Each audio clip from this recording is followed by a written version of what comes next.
T'as fermé ta baguette? Non, mais regarde.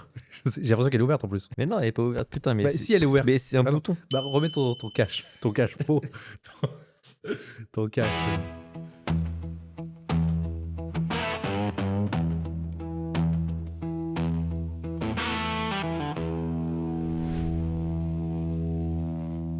Bonjour Marc.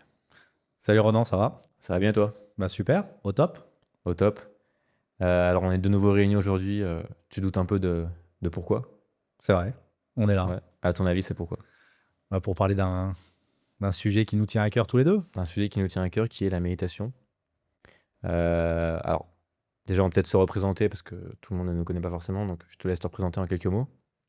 Bah, moi, je m'appelle Marc. Donc, mon activité principale, je travaille dans le business. Je fais de la vente et du closing pour les entreprises. J'aide les entreprises à développer leur chiffre d'affaires. Mon premier métier passion, c'est le métier de réalisateur cinéma. J'ai commencé par là il y a de nombreuses années. J'ai réalisé et écrit différents courts-métrages. Enfin, j'ai écrit et réalisé différents courts-métrages ou mini-séries. Et j'ai participé aussi à des tournages. Donc ça, c'est vraiment mon métier passion. Mhm. Et en parallèle de ça, comme tu sais, j'ai une pratique de la méditation depuis maintenant 15 ans, où je pratique la méditation 15 ans. depuis 15 ans.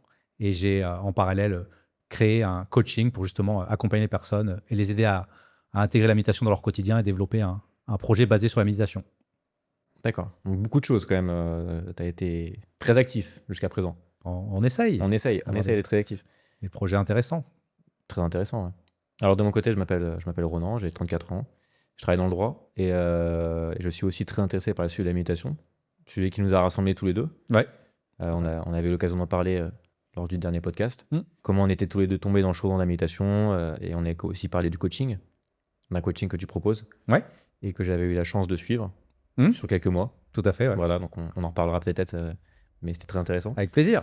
Alors là, je te propose d'aller un peu plus en détail dans le thème de la méditation. Ouais. Et notamment d'aborder en fait l'impact de la méditation sur plusieurs aspects, c'est-à-dire les performances et le succès. Donc voilà, on va peut-être passer sur 3 thèmes principaux, c'est-à-dire performance sportive, Ouais. prise de décision et créativité. Et en deuxième partie, on parlera de la méditation au quotidien, ou de comment intégrer cette méditation dans notre routine. Et on verra peut-être d'autres concepts. On laisse un peu le suspense, mais d'autres concepts non moins intéressants qui sont un peu liés à la méditation et qui nous permettent d'améliorer nos performances. Carrément. Ça te va comme programme? Ouais. Parfait. Super. Alors, première question quiz. Je te propose de me dire quel est le point commun, selon toi, entre Michael Jordan, Steve Jobs et Thierry Marx. Comme ça, je dirais l'argent. L'argent? Ouais. Alors, ça pourrait. Mais ce n'est pas exactement ça. Donc, tu vois, dans le thème dans lequel on est actuellement, la méditation. Eh bien, D'accord. la méditation est un facteur clé de leur succès, à tous les 3. Super. Ok. Alors, on cite ces 3 là parmi beaucoup d'autres célébrités plus ou moins connues du commun des mortels, mais Ouais. sur ces 3 là, en fait, c'est intéressant parce que ça permettra d'illustrer notre propos sur les 3 aspects qu'on souhaite aborder: performance sportive, prise de décision et créativité. Voilà. Alors, pour Michael Jordan, qui est un joueur que j'affectionne particulièrement, tu connais un peu Michael Jordan, j'espère. Je connais Michael Jordan, ouais, bien Tu sûr. connais un peu, voilà, Ouais. 6 titres de NBA, Les avec Chicago Bulls, ouais. exactement. Un des plus grands joueurs de tous les temps, même si ce n'est le plus grand joueur de basket de tous les temps. Mm. Alors, Michael Jordan a intégré la méditation dans son quotidien. Et il en a fait un facteur clé de son succès. D'accord. Voilà. Est-ce que tu le savais, ça? Parce que personnellement, j'ai découvert récemment, mais est-ce que toi, tu le savais J'en avais un petit peu entendu parler, mais je connais pas vraiment les détails de l'histoire ou de sa pratique. Ouais. Alors, pour la petite anecdote, c'était une période où les Bulls de Chicago n'allaient pas très bien. D'accord. Michael Jordan était parti. Et en fait, leur coach, Phil Jackson, a recruté un coach en méditation qui s'appelle George Mumford. Ouais. Et il a recruté ce coach. Et en fait, un beau jour, il est venu dans les vestiaires de l'équipe avec des coussins de méditation. Et il a dit: maintenant, on va pratiquer la mindfulness, la pleine conscience. Donc au début, tu peux imaginer que les réactions étaient un peu mitigées. Ouais. Ils se demandaient surtout, on était dans les années 90, hein, donc Ça ils va. se disaient bon, quel est ce mec, qu'est-ce qu'il vient faire chez nous, qu'est-ce qu'il va nous apporter. Et au final, ça a été un grand facteur de succès pour l'équipe qui s'est beaucoup améliorée, qui a commencé à gagner des titres. Puis par la suite, Michael Jordan est revenu et a intégré cette méditation à sa pratique. Mhm. Et on connaît le reste de l'histoire sur les Chicago Bulls. Et alors, ce qui est intéressant, bon, c'est pas seulement le fait que les Bulls aient intégré la méditation, c'est que pour eux, ça a été un facteur clé de leur succès. C'est-à-dire qu'ils l'intégraient vraiment dans leur processus d'entraînement. C'est-à-dire à chaque entraînement, ils méditaient, ils fermaient les yeux, se reposaient, travaillaient sur leur respiration et pratiquaient à la pleine conscience. Voilà, pour éliminer les pensées parasites. Et d'ailleurs, Michael Jordan appelait ça son secret. C'est-à-dire pour lui, c'était vraiment son secret de la réussite. D'accord. Cette méditation, l'intégration de cette méditation au sein de sa routine sportive et de sa préparation pour les grands matchs. D'accord. Ouais, super intéressant. Non, mais Ouais. enfin, je pense que peu de gens savent ça, en fait. C'est ça qui est assez fou. Et en fait, ce qui est intéressant, c'est que ça a vraiment débuté l'intégration de la méditation en tant que pratique mainstream dans les compétitions sportives. Oui, puisque tu dis, ce que je comprends, c'est que eux, ça faisait vraiment partie de leur quotidien. Ils l'avaient intégré dans leur routine. Et c'est ça qui leur Totalement. permettait d'évacuer le stress, de se préparer au grand match et d'avoir un maximum de clarté pour être au maximum de leur potentiel, si je comprends bien. Exactement. Et d'ailleurs, ça a tellement bien marché que ce coach, John Mumford, est allé entraîner d'autres équipes, donc après D'accord. les Lakers. Et il a notamment été le coach en méditation de Kobe Bryant. Donc, un autre Ouais. grand joueur, Et une s'il autre en est de la NBA. pointure. Ouais. Pointure, et il a aussi entraîné bien d'autres sportifs à très haut niveau. Donc on voit vraiment que la méditation était un facteur clé de la performance sportive de ces athlètes-là. Une des fondations, si on peut dire. Une des fondations. Alors bien sûr, ça n'a pas été le seul facteur. Hein, Bien sûr. Il y a d'autres facteurs. Il faut quand même développer ses compétences. Il faut quand même développer ses compétences. Bon, en NBA, il faut faire 2,10 m. C'est un avantage assez intéressant. Ouais, Mais à effectivement. côté, si vous n'avez pas la force mentale et la clarté d'esprit qui est permise par la méditation, vous n'atteindrez pas le niveau de Michael Jordan ou Kobe Bryant. Oui, la taille et les compétences ne font pas tout, mais Ne font pas tout. comme dans beaucoup de domaines. Alors, ce qui est intéressant aussi, c'est que cette méditation leur permettait d'intégrer ce qu'ils appelaient la zone. On a peut-être déjà parlé, tu te rappelles, avec le tuyau d'arrosage. Ouais. Ça, on en avait parlé un peu la dernière fois. Ouais. La zone, en fait, c'est un état d'esprit où tu ne te laisses pas parasiter par aucune pensée externe. Et tu es focus à 100% sur ce que tu entreprends. Donc, en l'occurrence, la zone, pour Michael Jordan, c'était vraiment cette bulle qu'il intégrait avant chaque match et pendant chaque match, et qui lui permettait de se focaliser entièrement sur son jeu et ne pas cesser dérangé par la pression qui est énorme à ce niveau. La pression et d'autres pensées parasites que tu peux imaginer à ce niveau-là de compétition sportive. Oui, bien sûr, c'est sûr qu'à ce niveau-là, ça doit être beaucoup de paramètres à gérer. Effectivement, il n'y a pas que la partie sportive. Et est-ce qu'on peut dire que c'est comme l'état de flow, la zone? C'est exactement comme l'état de flow. Exactement. D'accord. L'état de flow dont on a parlé la dernière fois. C'est ça. C'est deux termes pour désigner la même chose, la zone, l'état de flow. La zone, c'est un terme très américain. Hein. Tu l'entendras souvent dans des films aux US qui parlent de the zone et qui marche beaucoup en milieu sportif. Pas seulement dans le milieu du basketball, mais du football américain, etc. Il y a plein d'autres disciplines sportives. Ouais, comme quoi la méditation, ça aide pour le sport et les performances sportives. Tout à fait. C'est super intéressant, ouais. Alors là, on parle de sport, Ouais. mais je t'avais aussi teasé un peu sur la prise de décision. Ouais. Tu te rappelles? Alors la prise de décision, ça marche dans le sport, mais ça marche aussi dans l'entrepreneuriat. Ouais. Qui mieux que Steve Jobs pour illustrer ce propos? Bien sûr, ouais. C'est vrai que Steve Jobs, peut-être pas forcément très connu de lui, mais lui, il pratiquait le bouddhisme zen et il est déjà allé au Tibet, au Népal, et il a fait justement des retraites comme ça pour pouvoir retrouver en clarté, évacuer son stress, avoir un moment pour lui, pour pouvoir évacuer toute la pression qu'il avait de gérer un groupe comme Apple. Hein.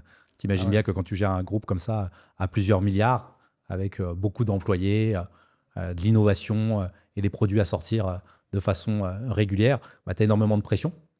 Et cette pression-là, il faut trouver une méthode pour pouvoir l'évacuer. Alors ça peut être le sport, ça peut être un art martial, il y a différentes possibilités. En tout cas, la méditation, pour Steve Jobs, c'était une technique justement pour pouvoir se recentrer, se concentrer sur lui-même et retrouver de la clarté et prendre de bonnes décisions pour son groupe. Ce qui est très important pour un groupe comme Apple qui a été quand même longtemps, alors je sais plus si c'est encore le cas actuellement, mais pendant longtemps la plus grosse capitalisation boursière du monde. Donc c'est quand même quelque chose de très important. Et alors, j'ai une petite citation de Steve Jobs. Lui, ça lui permettait vraiment d'épanouir sa conscience. Ouais. Ouais, il le disait textuellement. Et de développer son intuition et de voir les choses avec plus de clarté et à vivre davantage dans le présent. Donc, beaucoup de choses en peu de mots, beaucoup de concepts en peu de mots, mais quand même très intéressants. Parce que lui, ça lui permettait vraiment de se recentrer sur lui-même, de développer sa conscience. Ça, c'est quelque chose qu'on trouve très souvent. Et de prendre les meilleures décisions pour son entreprise. Et on l'a vu d'ailleurs avec tous les produits légendaires qu'il a sortis et qui sont encore d'ailleurs d'actualité aujourd'hui. Hein. C'est dingue en y pensant, ça fait 20 ans. Mais encore aujourd'hui, bah, tu as un iPhone sûrement, ou beaucoup de gens ont un iPhone, un iPad, des iPods.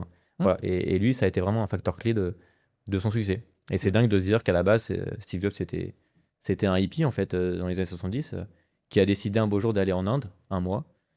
Et c'est là qu'il a découvert la méditation, le bouddhisme zen, etc. Et il en est revenu complètement changé. Ouais, et puis c'est vraiment quelqu'un qui avait une vision, qui avait une façon de voir le monde, de voir la technologie, de créer des produits vraiment qui sont rentrés dans le commun des mortels. Et lui, vraiment, il parlait vraiment d'expérience client-utilisateur. Et vraiment, il essayait de designer des produits que les gens avaient envie d'utiliser. Donc pour ça, il faut effectivement développer ta créativité, être présent. Hein. Ça, je pense que c'est quelque chose que tout le monde peut atteindre dans sa vie, dans son quotidien. Et effectivement, pour Steve Jobs, ça l'a énormément aidé. Après, Steve Jobs, il est mort quand même assez jeune. Hein. Il est mort avant 60 ans. Donc, tu peux aussi te dire que, voilà, même en méditant, tout le stress, toute la pression, les enjeux, c'est quelque chose qui peut physiologiquement, en fait, beaucoup t'atteindre et voilà, te faire aussi vieillir un peu prématurément. Donc, il faut trouver des techniques. De toute façon, toutes les personnes qui atteignent des choses dans leur vie et qui accomplissent certaines choses, ils trouvent des méthodes pour pouvoir gérer tout ce qui va avec, la pression, le stress, l'entourage. Le business, c'est quand même quelque chose qui est très agressif aussi. Hein. Ça, c'est sûr. Il faut être prêt. Surtout dans la Silicon Valley, là, t'es à l'épicentre du business technologique, donc faut quand même être fort. Ouais. Alors, tu disais que Steve Jobs était mort jeune. Bon, disclaimer, la méditation ne rend pas immortel, mais elle permet de faire de votre vie quand même... d'améliorer l'expérience de votre vie de façon significative. Donc, est-ce que ça, c'est pas déjà beau? Déjà, avoir une meilleure santé. Avoir une meilleure santé. Plus de clarté, plus d'énergie. Devenir le meilleur de soi-même. Pardon? Devenir le meilleur de soi-même. Ouais. Être bien dans son corps, tout ça, c'est important. C'est très important. Mais d'ailleurs, à propos de Silicon Valley, est-ce que tu veux une petite histoire sur la Silicon Valley Vas-y, je m'attends au pire, là. De tout ce qui se passe en ce moment, je m'attends au pire. Dis-moi. Pas forcément le pire, mais tu sais que dans la Silicon Valley actuellement, ce qui est un petit peu à la mode, c'est le microdosing. Le microdosing de mushrooms. Mushrooms. Pour nos auditeurs francophones, mushrooms. Des champignons. Voilà. Bon, on ne conseille à personne les champignons, mais en tout cas, apparemment, là-bas, ça les aide justement à ouvrir leur conscience, à développer leur créativité. Et apparemment, c'est à la mode. Et c'est vrai que quand tu es dans des produits comme ça, un secteur d'activité qui est l'intelligence artificielle, la technologie, tu as besoin en fait de trouver des développeurs de conscience, ou en tout cas de pouvoir développer ta créativité. Et de pouvoir tout simplement, voilà, comme on disait, créer des produits que d'autres personnes vont utiliser par la suite. Parce qu'il y a beaucoup de travail effectivement de développement derrière. Et c'est un travail d'informatique et de codage, hein, beaucoup. Mais il y a le côté design qui est important et créatif. Trouver un nom qui va parler à des utilisateurs, un design et un produit que les gens ont utilisé, ça c'est hyper important. Steve Jobs, à la base, c'était un artiste plus qu'autre chose. Hein. Je crois que ses premières œuvres, entre guillemets, c'était sur la calligraphie. Il faisait de la calligraphie et c'est là que c'est grâce à lui que beaucoup de polices d'écriture actuelles sur ordinateur sont nées. Donc effectivement, l'aspect créatif est très important. Ah, c'est ouf, ça, je savais pas. Effectivement, mais alors après, on parle de champignons, mais c'est un certain type de champignons. On parle pas des champignons de Paris, hein, juste pour précision. Oui, bien sûr. On parle d'un certain type de champignons qui aident certaines personnes en microdosing à développer leur créativité et étendre leur conscience, selon leur propre dire. Bien sûr. Après, c'est pas quelque chose qu'on recommande. Hein. Nous, ce qu'on conseille, c'est la méditation. Effectivement, nous, c'est principalement la méditation, mais c'est intéressant d'en parler pour voir les techniques qu'utilisent certaines personnes pour les aider au quotidien dans un environnement très stressant. Alors, je sais pas si tu connais Jack Dorsey. Jack Dorsey, ouais. Ouais. De nom, ça me dit quelque chose. Ouais. Ouais. Ah, il est plutôt célèbre parce que c'est le créateur de Twitter, qu'il a ensuite revendu à Elon Musk. Si tu situes un peu les événements. Et Jack Dorsey, lui, il est adepte encore maintenant des retraites Vipassana. Donc c'est quand même un cran assez au-dessus de la simple méditation. Les retraites Vipassana, je sais pas si tu connais, mais en gros, c'est tu te retires pendant une durée déterminée. Donc lui, c'est 1 semaine en général. Et tu te retires dans le silence, entièrement. Donc il n'y a pas vraiment de mantra, d'exercice de respiration et autres. C'est surtout dans le silence. Tu es dans le silence, tu ne parles pas. Et tu te concentres sur ton corps et l'observation de ton corps et des événements extérieurs. Voilà, c'est vraiment, tu es dans l'observation. Et Jack Dorsey, lui, est un fervent adepte de cette pratique. Hein. Je crois que récemment, il était allé en Birmanie, faire une retraite d'1 semaine, 10 jours. Et lui, ce qu'il dit, en fait, c'est que ça lui permet de développer sa self-awareness, comme il dit, donc la conscience de soi. Et ça lui permet de devenir plus présent, plus conscient des décisions que l'on prend.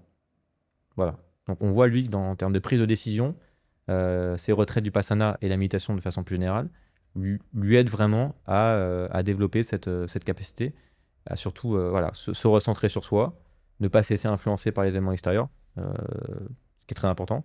J'avais entendu un podcast récemment où il disait vraiment que ça lui permettait de rester un peu sain d'esprit dans un environnement très très stressant, comme tu peux l'imaginer, de la Silicon Valley qui bouge sans cesse.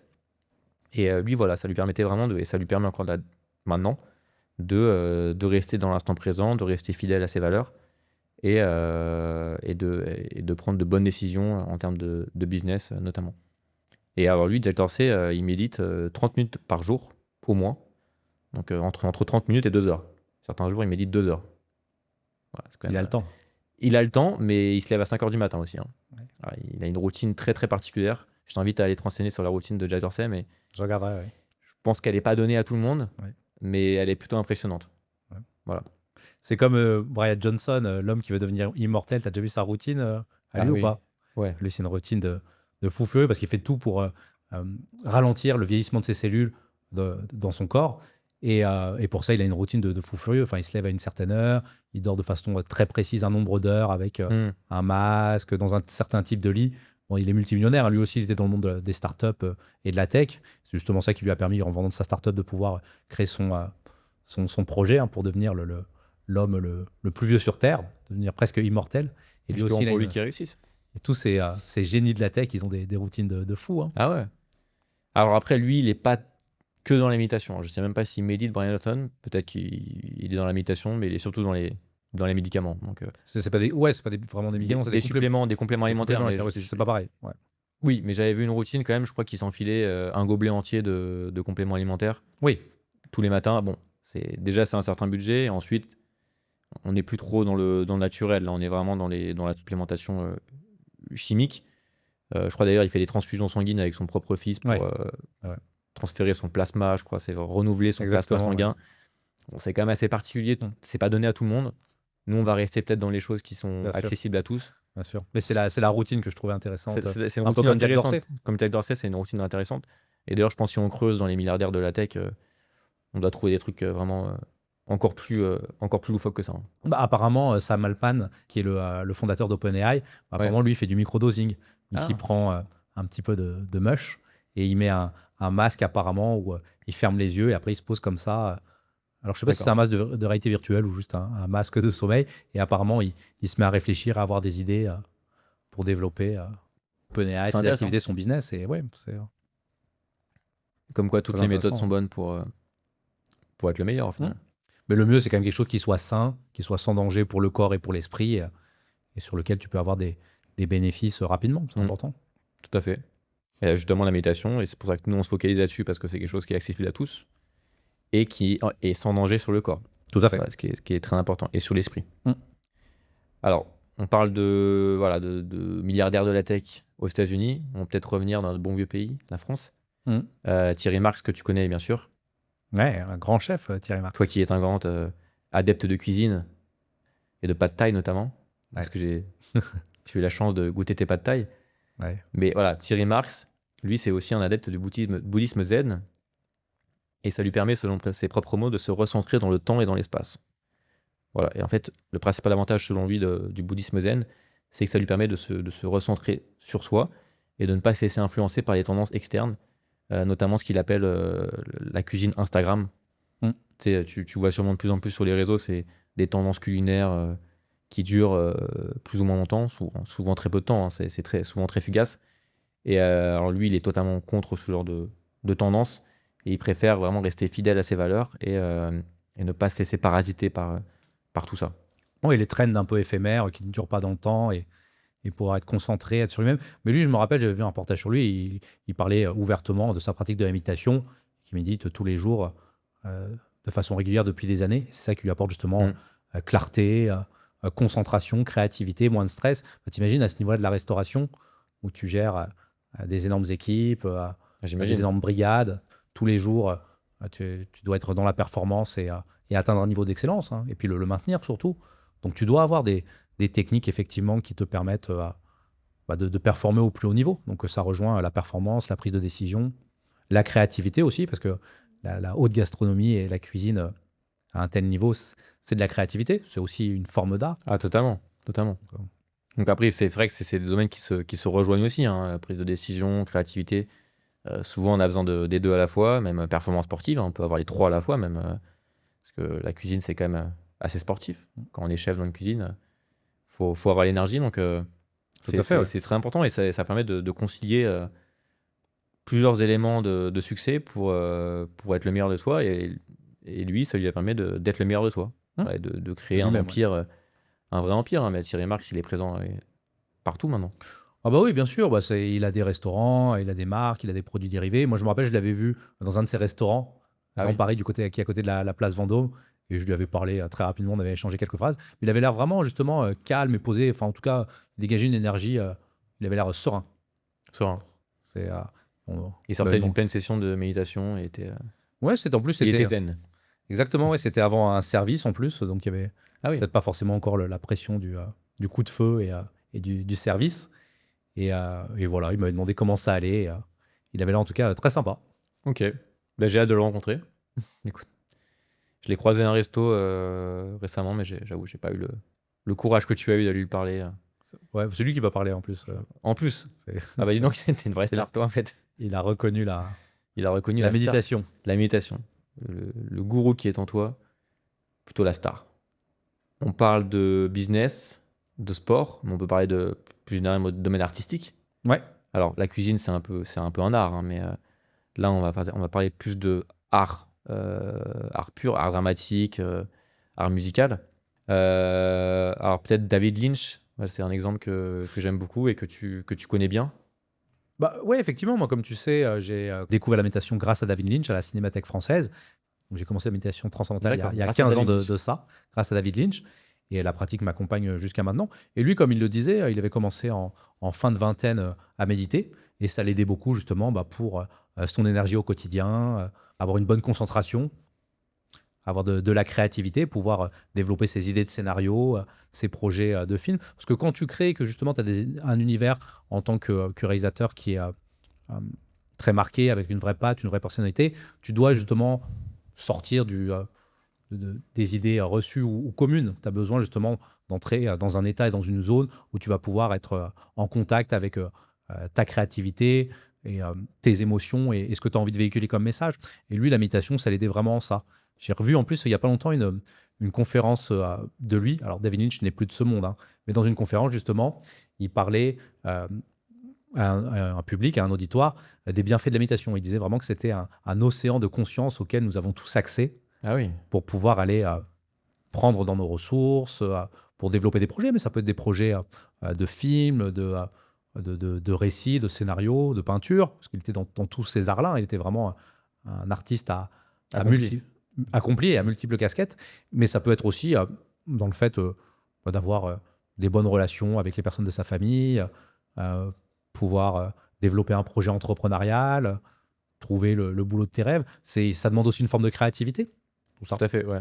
Donc, en tout cas, c'est d'aller toucher et ressentir cet océan de conscience que nous avons tous. Et parmi les artistes, il y a David Lynch, mais il y en a beaucoup d'autres aussi. Hein. Hugh Jackman. Ah oui. Que tu connais sûrement. Wolverine. Wolverine, ouais. il pratique la méditation transcendantale et il disait que vraiment pour préparer ses rôles ou avant les tournages, il médite justement et ça l'aide à être bien dans son corps, être ancré, être concentré, à pouvoir jouer le personnage qu'il incarne. Le jeu d'acteur, comme tu t'en doutes, c'est de la présence. Il faut être présent, être dans ton personnage, dans ton corps, pouvoir justement l'incarner. Hein. C'est vraiment lié énormément au concept de présence. Hein. Et donc, si tu veux délivrer une bonne performance, surtout que quand tu es sur un plateau de tournage, hein, tu as une équipe technique, tu as un réalisateur, tu n'es pas seul au monde. Hein. Ouais, c'est sûr. Donc, il faut pouvoir aller justement trouver cet état de flow, être dans sa zone comme Michael Jordan, Tout à fait. Jack Dorsey, Steve Jobs. Steve Jobs aussi. Jack Dorsey, Steve Jobs, Thierry Marx, et pouvoir aller exploiter tout ton plein potentiel. C'est ça vraiment que la méditation nous enseigne, et en tout cas, toutes ces personnes dont on parle s'en servent énormément. Mais tu sais, c'est aussi Oprah Winfrey, la reine du talk show américain, qui elle, en plus, je crois qu'elle a commencé dans les médias, et en plus, elle a créé après sa propre émission. Alors, t'imagines le haut des médias américains au sommet, à haut niveau, t'imagines même pas le monde que ça doit être, de requins, d'ambition et de pouvoir. Ça doit être de stress aussi. Vraiment quelque chose de fou, et de stress, bien sûr. Et elle a commencé de zéro. Hein. Elle est née au Mississippi, et quand elle était petite, elle racontait qu'elle aidait vraiment sa grand-mère dans son village natal, à étendre le linge, à faire tous les travaux domestiques et ménagers. Et elle est devenue comme ça la prêtresse et la reine des talk-shows américains. Les talk-shows américains. Ouais. Et elle attribue une partie de son succès justement à la méditation. Ok. Donc, j'aurais pas cru que Oprah Winfrey utilisait la méditation pour arriver à ce niveau-là, mais parce que c'est vrai qu'on a tendance à associer la méditation à certains types de personnes, mais que ce soit Oprah Winfrey ou même Wolverine. Wolverine fait de la méditation, c'est quand même c'est un titre assez accrocheur, mais je pense que très peu de gens le savent. Que ces gens-là ont utilisé la méditation pour atteindre leur succès. Alors moi, il y a un exemple que j'affectionne beaucoup, c'est plus en termes musicaux, c'est les Beatles, un de mes groupes préférés. Clairement, les Beatles, c'est en haut de la liste. Et eux, bon, c'est peut-être un peu plus connu, mais ils ont fait une retraite en Inde. Je ne me rappelle plus auprès de qui, je ne sais pas si tu as le nom. Avec Maharishi Mahesh Yogi, qui est le fondateur de la méditation transcendantale. Exactement. Et ils ont découvert la méditation transcendantale en Inde, ils en sont revenus changés, surtout George Harrison et Paul McCartney, et qui, eux, ont vraiment intégré cette pratique de la méditation dans leur quotidien et pour développer leur créativité. Donc, je trouve ça assez fou que, même dans les années 60, c'était quand même un mouvement qui était très fortement lié au mouvement hippie, hein, mais qui s'est quand même intégré à des artistes occidentaux. Et on connaît plusieurs titres très célèbres, Across the Universe ou Jay Gurdev. Jay Gurdev. Voilà, qui est vraiment, là, on est en plein dans le cœur du sujet. Hein, c'est un hommage à Maharishi Mahesh Yogi. Tout à fait. Et voilà, donc j'aime bien cette connexion Inde-Occident ce qui a permis d'apporter à beaucoup d'artistes contemporains et plus ou moins d'une autre époque cette notion de méditation et l'intégrer à leur routine. Tout à fait. Et puis si tu regardes vraiment les années 60 et toute la période de contre-culture et de hippie, c'est vraiment un des rares moments justement où l'humanité a essayé justement d'éveiller sa conscience et de se connecter à d'autres énergies, à d'autres sources, à d'autres inspirations, et de se libérer un petit peu des carcans que pouvaient être notamment les années d'après-guerre, les années 50, où si tu regardes vraiment les années 50 aux États-Unis, c'était un modèle qui était très patriarcal, basé sur la famille, le travail. Tu sortais pas du droit chemin, et vraiment, tu avais je sais pas si tu as déjà vu des pubs ou des vidéos des années 50, mais c'était vraiment un monde où les hommes travaillaient, les femmes étaient au foyer, les enfants allaient à l'école, et tu avais vraiment une vision de la société qui était qui paraît un peu archaïque maintenant, qui paraît un peu très cadré, et vraiment tout le monde avait un rôle prédéfini. Et les années 60, ça a été justement l'explosion de ça. Un de mes réalisateurs favoris, dont on pourra reparler dans un autre podcast, ça je peux en parler pendant des heures, c'est Francis Ford Coppola. Alors Francis Ford Coppola faisait pas forcément de la méditation, mais il était vraiment à l'avant-garde justement des années 60. Enfin, Francis Ford Coppola, pour savoir, c'est celui qui a fait la trilogie Le Parrain, qui a fait Apocalypse Now, qui a fait Dracula, enfin qui a fait vraiment beaucoup de films. Très bon réalisateur, et puis c'est vraiment un homme incroyable parce qu'en parallèle de ça, il a développé un business dans le vin, il a eu sa carrière de réalisateur, mais aussi de producteur. Enfin, il a fait vraiment énormément de choses, et lui, il était à la pointe comme ça de tout ce qui se passait dans les années 60. Et pour revenir rapidement sur Oprah, ce qui est intéressant, c'est qu'elle organise vraiment des retraites de méditation avec Deepak Chopra. D'accord.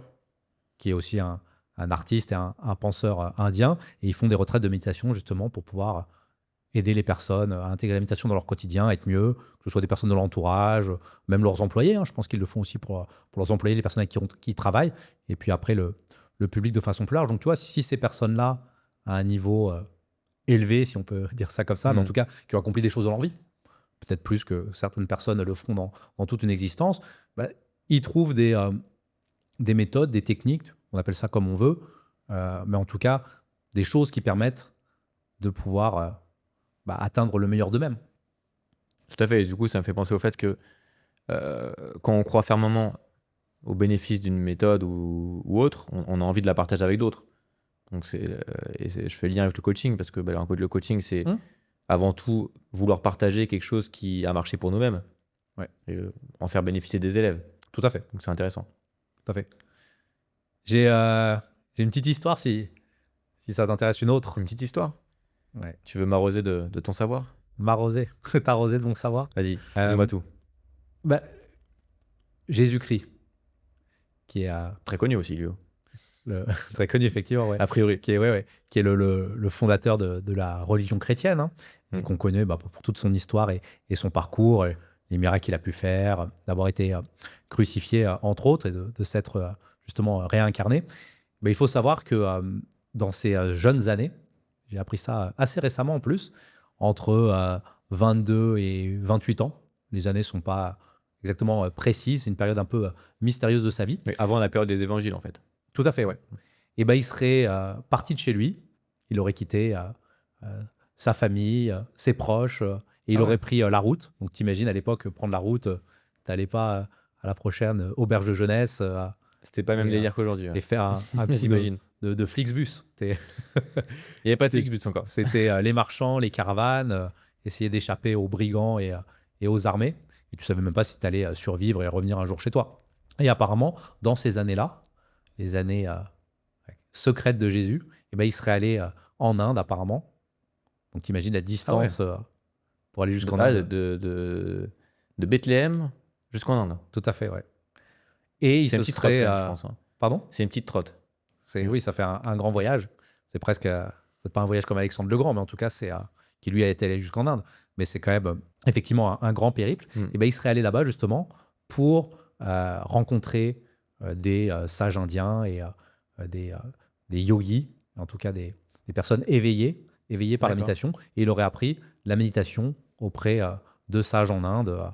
Et apparemment, le message fondamental de Jésus-Christ, c'était ça, c'était de se dire, connectez-vous à vous-même. Vous avez un océan de conscience et un pouvoir infini en vous-même. Il faut que vous y allez justement aller le chercher et que la source, c'est vous-même. Et que le message, c'était ça, en fait, qu'il essayait de propager. C'était de répandre. D'accord. Donc, demander à chacun d'aller chercher leur pouvoir intérieur, de rechercher en eux-mêmes au lieu d'aller vers des idoles externes et des rituels qui étaient plus forcément adaptés selon lui.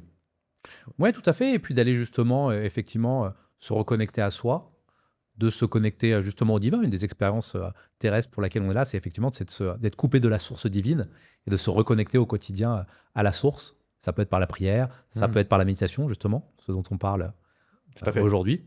Et c'était justement ça son message. Donc, soit hyper intéressant, je ne sais pas ce que tu en penses, mais comme anecdote, de se dire que Jésus-Christ a appris la méditation et que c'était le fondement et vraiment la source, et que le reste a été un petit peu détourné par la suite. Pour moi, je trouve ça vraiment hyper intéressant et je ne le savais pas. Je n'étais pas au courant de cette histoire. Ce qui est peut-être normal vu que je pense que les leaders religieux actuels doivent occulter cette partie de sa vie parce qu'eux, ils se focalisent essentiellement sur les épisodes des évangiles et surtout l'église, tout ce qui s'ensuit en fait. Donc le fait de relier Jésus-Christ à l'Inde, à la méditation, etc., ça viendrait un peu, c'est-à-dire un peu détruire leur message à eux. Bien sûr. Mais en tout cas, c'est très intéressant. Et puis sur Terre, il y a beaucoup de grands sujets qui sont cachés du grand public ou qui sont détournés. Enfin, ça, on en reparlera. On pourra en parler, c'est vraiment un très bon sujet. On en reparlera dans un autre podcast, mais effectivement, beaucoup de vérités sont cachées. Et quelles sont les vraies vérités et les vrais fondamentaux ? Parce que si on prend vraiment en profondeur sur l'histoire de l'humanité, il y a des choses qui sont vraiment très mystérieuses et secrètes. Donc Tout à fait. Ça sera l'occasion d'en reparler. Avec plaisir. Alors là, on parle de beaucoup de célébrités, même pas de célébrités, d'hommes et de femmes qui ont vraiment façonné notre monde. On parle de Jésus-Christ, Oprah Winfrey, Michael Jordan, Ouais. plein de grands hommes et femmes. Mais on en a oublié une célébrité, une star même. D'accord. Elle est devant moi actuellement, c'est toi, Marc. Ouais. Tu es une célébrité, ou du moins une célébrité en devenir. Alors, comment fais-tu pour devenir une célébrité au quotidien, toi?